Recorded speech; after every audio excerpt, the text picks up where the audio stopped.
Olá, gente, boa noite. Tudo bem com vocês? Vamos a mais um vídeo da série Veda.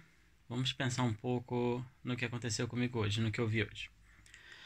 Eu comecei a ver hoje, ainda não terminei, tô bem no comecinho, esse filme Homecoming da Beyoncé pra Netflix. Recomendo, assistam. Apesar de não ter terminado ainda, mas já recomendo. E ela falou uma coisa que me fez lembrar de um monte de coisa que eu já vivi nessa vida e achei importante compartilhar. Ela fala bem no comecinho sobre que ela queria uma banda negra, de pessoas negras, né? Com, com qualidades diferentes, que pudessem fazer coisas diferentes e que o objetivo dela seria que essas pessoas se orgulhassem daquilo que elas podiam fazer e as outras pessoas não podiam fazer. E eu fiquei pensando que isso é muito verdade. As pessoas negras, elas têm capacidades e têm habilidades que muito dificilmente você encontra nas pessoas brancas. E isso é ótimo, e é para isso que existe essa diversidade de tons de pele no mundo mesmo. As pessoas podem ser diferentes. Mas eu fiquei pensando como a raça negra historicamente é muito desvalorizada, não só é, no Brasil, como acho que na maior parte do mundo mesmo, historicamente falando. Eu fiquei lembrando de episódios que aconteceram comigo, em que pessoas diminuíram outras pessoas negras por causa da cultura negra, por causa do jeito de ser negro, que é bem diferente do jeito de ser branco. Pelo menos branco ocidental, né? Acho que branco oriental também. Nem sei se oriental é considerado branco, né? Mas vamos lá. Eu me lembro que as maiores. ah, os maiores momentos de racismo que eu presenciei, na verdade, foi com brasileiros no exterior. Eu me lembro de uma vez que eu estava andando de carro com um casal brasileiro que mora no exterior, morava no exterior, e eles estavam conversando, eu estava no banco de trás, e eles falando de uma pessoa que tinha se dado muito mal, que fez uma grande besteira na vida, até eu perceber que a besteira na vida que a pessoa tinha feito era casar com um homem negro. Sim. E eu me lembro que na época eu era um jovem, quase adolescente, não tinha quase zero de experiência de mundo, quase zero de despertamento para essas questões. E eu achei. Deixa eu explicar como é que eu entendi aquilo. Eu meio que entendi o que eles estavam falando, mas me neguei a ter alguma atitude que qualquer que fosse. Eu só fiquei calada. Sabe quando você solta aquele risinho sem graça? Quando você por dentro não concorda, mas não quer arrumar treta na hora. Então foi assim que eu me senti. E um outro tempo depois, eu estava novamente no carro com um outro casal de brasileiros residentes no exterior. E esses brasileiros estavam falando de uma outra pessoa que estava no trânsito, assim, com um carro com uma música alta, uma música bem pra cima, assim, bem alta. Sabe aquele flagra que deram no William Vac?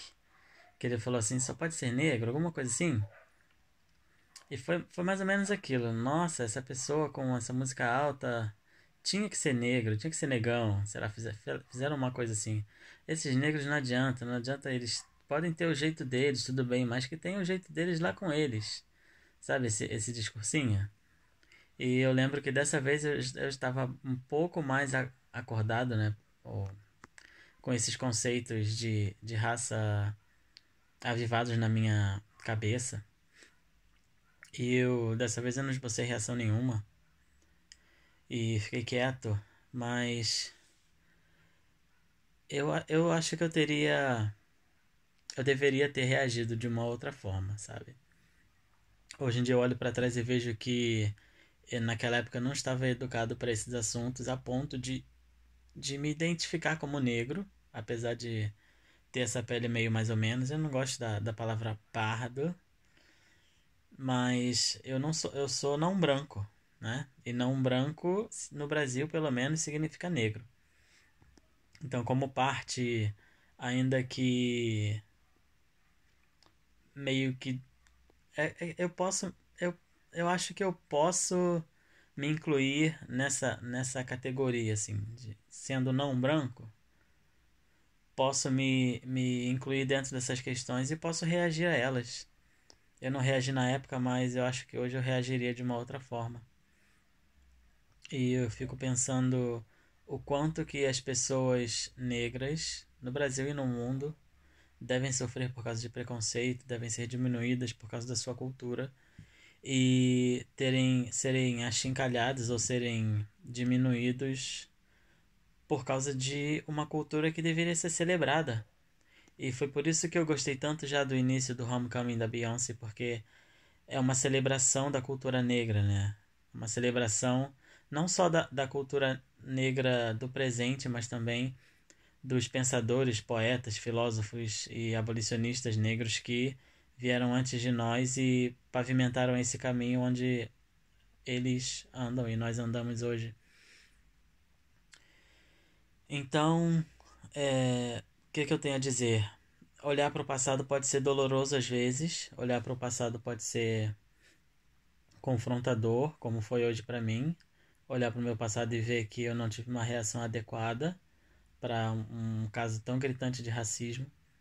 Mas hoje, o importante é que hoje eu preciso agradecer por ser educado o suficiente nas questões do racismo para hoje, se acontecer a mesma coisa, eu ter uma resposta à altura, não à altura de diminuir a outra pessoa também porque ela está sendo racista, mas uma resposta à altura no sentido de educar a pessoa, de fazer ela perceber o próprio racismo e de não permitir que isso aconteça, porque o nosso mundo hoje pode ser bem intolerante à raça negra, mas na maioria dos países por onde eu passo ou por onde eu passei, isso é crime e a gente precisa parar com isso. Não só por ser crime, mas por ser errado mesmo, sabe? Por ser antiético, por ser contra aquilo que tudo aquilo que a gente acredita sobre Deus, sobre o mundo, sobre o ser humano. Isso é contra. Não há como se enxergar o racismo hoje como uma coisa boa. Então fica aí essa reflexão do dia. Assistam Homecoming da Beyoncé, vale a pena. E até a próxima.